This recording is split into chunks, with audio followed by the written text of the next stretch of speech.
And we start things off with the OTC. Roman Reigns coming out fresh off of his victory over Seth Rollins last night.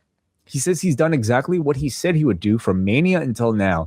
That includes beating Seth Rollins. Roman says he and Rollins may have found some peace after the events of last night, and while he can't acknowledge him, he doesn't mind if the crowd does, and he lets them do his song. Now, this is notable because Iowa, where Seth Rollins is from, Rollins not making an appearance on the actual show. Yeah, I thought there would be maybe something here, especially considering the location. But yeah, we got no Rollins tonight. Where they're maybe taking him off for a while. Yeah, unless there was like maybe a dark segment that like I'm not aware of like at this moment in time, but like it was surprising, especially considering Becky was there. So you would think like I don't know if they're traveling together or whatever, but notable that he didn't show up in this segment, which you think he would have. Instead, it's LA Knight who interrupts, and he says says that he's been calling Roman out for months, and instead Roman put his dogs out in front of him, and he beat those dogs. So he reminds Roman that the last time Roman beat him, it was not a one-on-one match, and so he challenges Roman to a rematch. This time with just the two of them, and he doesn't care where it is. He even suggests WrestleMania, and I'm like, I don't think the Saudis will accept that one. Roman says LA Knight is a self-proclaimed megastar who wears Walmart wristwatches. Do you wear a wristwatch? Yeah, I do, but I'm a very everyman, wearing the Casios and the things of like. I mean, if Roman Reigns in this situation, if I was confronting him, he'd probably obliterate me too. He was wearing something much more expensive and stupid, I would say. You would certainly have to fight your way up to face the OTC. Yes. And so Roman instead shows off what he wears, which is something I can't even pronounce the name of, but I'm too poor to even think of what that watch is. Roman says Knight hasn't won anything. He's wasted his cousin's time, but he won't waste his, and tells him to get to the back of the line. Knight says Roman's aura is much bigger when he's not standing in front of him. He says he's earned his, but he and 38 people.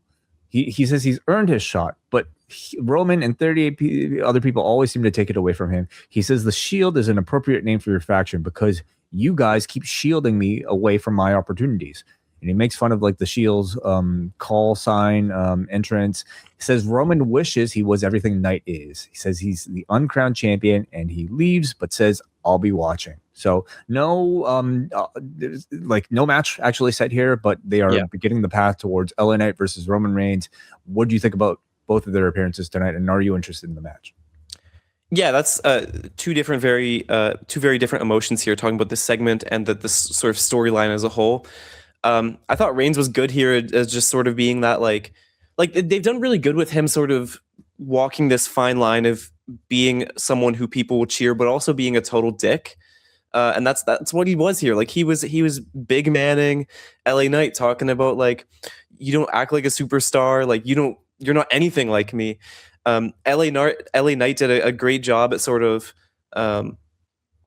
being his usual charismatic self and discussing this idea of him being this sort of uncrowned champ and reiterating a lot of the points of his skepticism around the bloodline and things like that.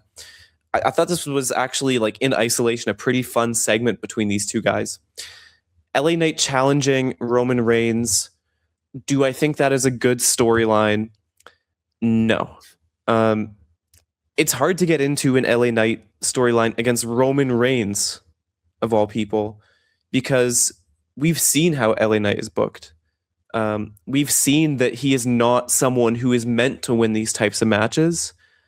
And we've also seen who Reigns has beaten in his title run so far. Some pretty big names. Do I buy into the fact that LA Knight has a shot? It's hard to, right? Oh, of course it is. Yeah. Like, he's not an Obafemi. He's not even a Seth Rollins. It was hard for me to buy Seth Rollins, taking the title off. Yes, it's true. That, to me, though, doesn't necessarily make this like not worth doing, though, especially if we're talking about like I don't know, like a pay-per-view that is it maybe more of a bigger sort of like stadium size show. I think there's enough story there for them to tell the story, right? It's LA Knight, who's sort of in a Drew McIntyre type of position where he's just kind of had like it's one of the defining, well, he's kind of treated it like it's one of his like defining sort of like like narrative things, like Roman and the bloodline holding me back.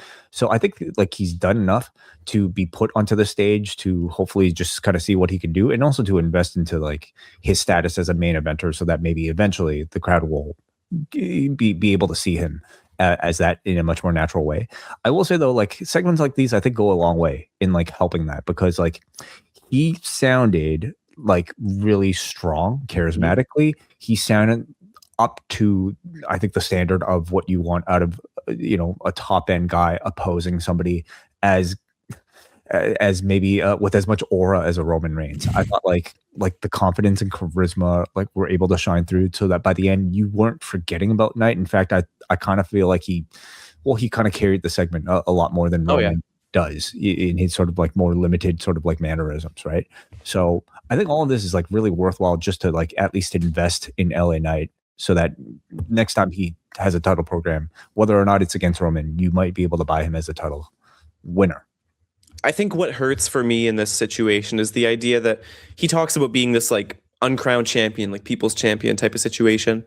But it's hard to buy that when we see what he does in championship positions, and that's lose. You're not a people's champion if you simply can't deliver in those positions. And for me, that part of his character doesn't make too much sense. I think it's true. He is the spotlight in any talking segment. Other than apparently recently we found out when Solo Sikoa is in that segment. But he was good here. I really can't get down with this rivalry, unfortunately. Well, we'll see what they can do. I mean, I maybe the expectation would be Money in the Bank as the match, but yeah. Well, I guess you never really know. We go to the back where Roman is with the Bloodline for the first time, I guess, since SummerSlam, because this is where Roman addresses their SummerSlam loss. Roman is mad. He wants to maintain their status as equals this time around, but he does have his standards, and he asks again where Solo Sikoa is. They have not been able to bring him back yet. He asked about Jacob. He asked Jacob about Royce Keys and why Royce Keys keeps calling Jacob his family. He calls Royce Keys just one of the circus folk, just one of the boys. This is their only family.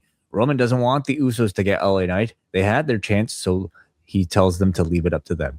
And this is when LA Knight shows up, and he just conveniently overheard Roman telling the Usos and Jacob to leave him alone. So then he just starts taunting them, and because the Usos are so obedient, Knight knows that they will not touch him. So an official restraining order, a one-way restraining order here given from Roman Reigns to the Usos and Jacob Fatu, so that they can't touch LA Knight. I do like that part of Knight's character is that he just, to a T, understands everything about the bloodline and is willing to use all of it against them. And I thought that was displayed well here.